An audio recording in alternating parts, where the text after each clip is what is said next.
একদিকে করণ জোহরের পা ঝাঁকানো র্যাম্প ওয়াক অ্যান্ড স্টাইল নিয়ে হচ্ছে হাসাহাসি, বাট সিদ্ধার্থের সাথে মাখামাখিটা মনে হচ্ছে একটু বেশি হয়ে যাচ্ছে তার। অন্যদিকে স্কুলের অ্যানুয়াল ফাংশনকে পুরাই ফিল্মফেয়ার বানিয়ে দিল আম্বানি ফ্যামিলি। ঘটনাটা কি জানাচ্ছি। অ্যান্ড উর্বশীকে অশ্লীল দাবি করে ক্ষমা চাইতে বলায় কড়া জবাব শুনিয়ে দিল KRK উর্বশী। সো দেরি না করে সরাসরি গসিপসে চলে যাচ্ছি। প্রথমে আসি করণ জোহরের কাছে। রিসেন্টলি একটা জুয়েলারি ফ্যাশন শো এর র্যাম্প ওয়াকে হাঁটেন করণ। সবই ঠিক ছিল, কিন্তু কেমন জানি একটা অ্যাটিটিউড নিয়ে টকবক করে হেঁটে পা ঝাঁকিয়ে দিয়ে হাঁটছিল সে। বাট এখন তার এই হাঁটা অ্যান্ড স্টাইল নিয়ে পাবলিকরা নিচ্ছে মজা।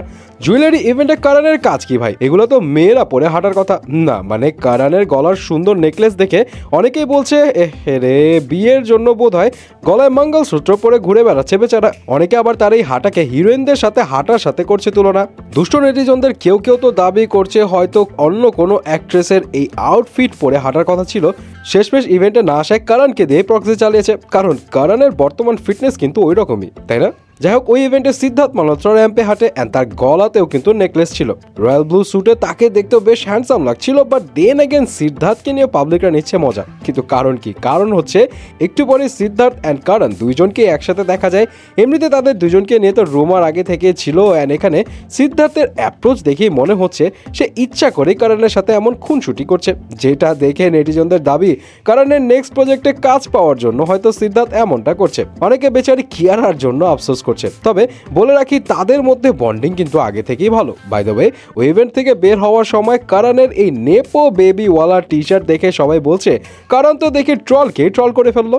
যাই হোক, ওই ইভেন্টে কিন্তু মালাইকাও এসেছিল। ফিটেড গাউনে মালাইকাকে লাগছিল পুরোই অস্থির। অ্যান্ড গেস হোয়াট, ব্রেকআপের পর অর্জুন অ্যান্ড মালাইকা দুজনকেই ফার্স্ট টাইম কোনো ইভেন্টে দেখা গেল। হ্যাঁ, যদিও তারা আলাদা আলাদা এসেছিল। অর্জুনকে নিয়ে যখন কথা বলছি, তাহলে এবার আসি তার ছোট বোন খুশি কাপুরের কাছে।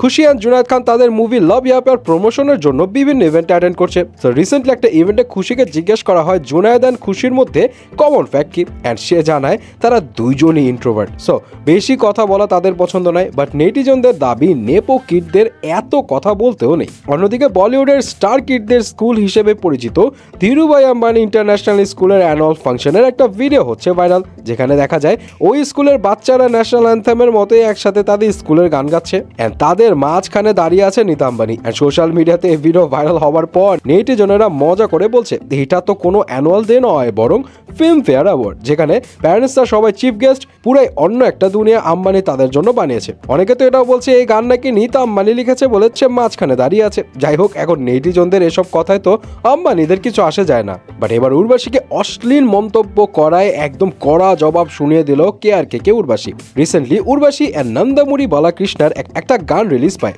যে গানের বেশ কিছু সিন দেখে অনেকেই বলছিল এটা অশ্লীল একটা গান। এন্ড এই বিষয়ে KRK টুইটারে পোস্ট করে বলে তেলুগু ইন্ডাস্ট্রির এমন অশ্লীল গান বানাতে লজ্জা করে না, এর চেয়ে তারা নীল ছবি বানালে ভালো করবে। এন্ড উর্বশীর এমন অশ্লীল গান করার জন্য লজ্জা পাওয়া উচিত। হ্যাঁ, যদিও নর্মালি উর্বশীকে নিয়ে করা মন্তব্যে তেমন কোনো রিয়াকশন দেয় না সে, বাট এবার মনে হয় চটে গেছে সে। KRKর ওই পোস্ট উর্বশী শেয়ার করে লেখে যারা জীবনে কিছু করতে পারেনি তাদের অন্য মানুষের হার্ড ওয়ার্ক অ্যান্ড ভালো কাজ নিয়ে সমালোচনা করা উচিত নয়। বাপরে, পুরাই কড়া ভাবে শুনিয়ে দিল কথা।